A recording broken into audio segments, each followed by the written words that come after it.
Optimism in the face of failure is the mark of true intelligence. Confidence during despair is the essence of resilience, and persistence through hardship. That's victory in itself. Hello, if this is your first time here, welcome. I dive into gripping real-life stories and explore fascinating topics that will keep you on the edge of your seat.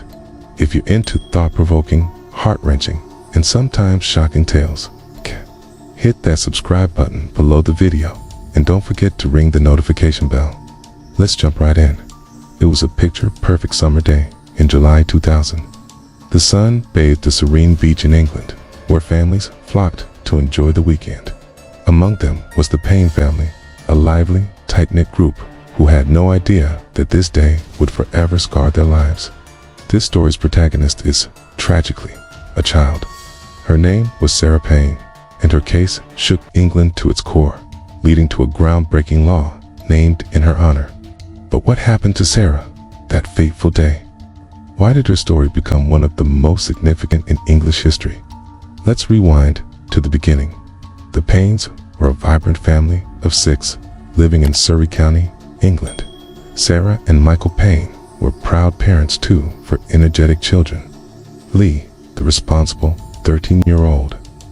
Luke, the playful 11-year-old. Sarah, the sweet 8-year-old named after her mother. And Charlotte, the youngest, at just 6 years old. The family was known for their cheerful, outgoing nature. Sarah worked as a bartender at a nightclub, often bringing Sarah and Charlotte along with her. Michael was a devoted father who adored his children.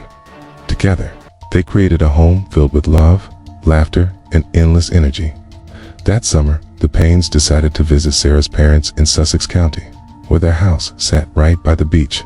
The kids were ecstatic as Sarah, who couldn't wait to play in the sand and surf.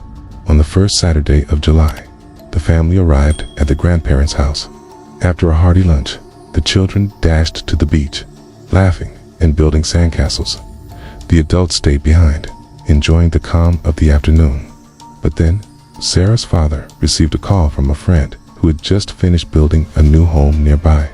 He invited the adults to take a look. The kids, however, begged to stay behind. Reluctantly, Sarah agreed, but only after making Lee promise to keep a close eye on his siblings. For a while, everything seemed fine.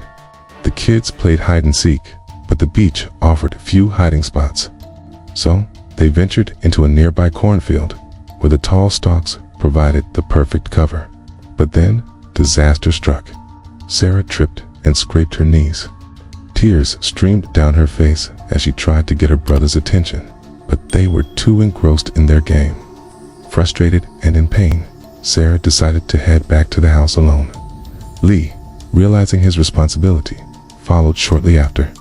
But when he reached the house, Sarah was nowhere to be found. Panic set in. The family frantically searched the area, calling her name, but Sarah had vanished without a trace. The Paynes immediately contacted the police, who launched a massive investigation. Over 100 officers were dispatched to search the area.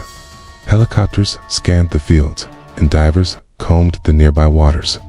The community rallied together, but as hours turned into days, hope began to fade. Sarah's parents appeared on television, pleading for her safe return. Sarah, in particular, remained steadfast in her belief that Sarah was still alive.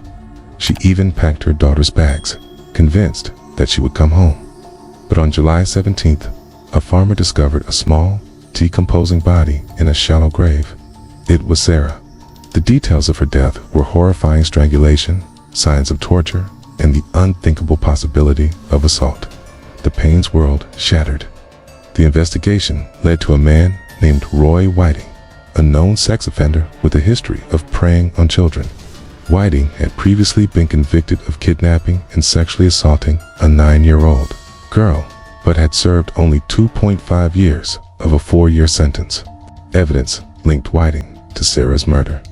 Fibers from his red sweater were found on Sarah's shoe, and her hair was discovered on his clothing.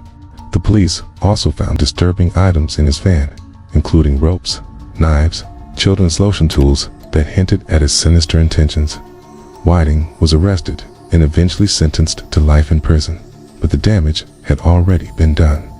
The tragedy didn't just end with Sarah's death. It tore the Payne family apart. Sarah and Michael divorced, unable to cope with their grief. Sarah suffered a stroke that left her with lasting physical challenges, while Michael turned to alcohol to numb his pain. In 2014, Michael was found dead in his apartment at the age of 45. His death was attributed to complications from his alcoholism.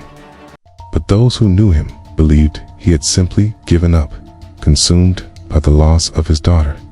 From this darkness emerged a glimmer of hope.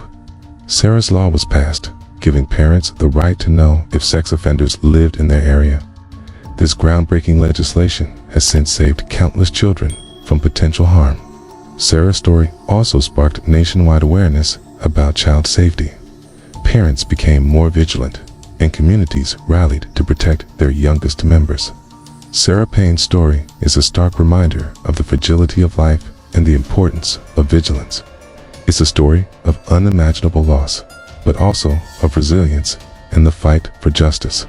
If this story moved you, don't forget to like, share, and subscribe for more gripping narratives. Let's keep Sarah's memory alive by learning from her story and protecting the ones we love.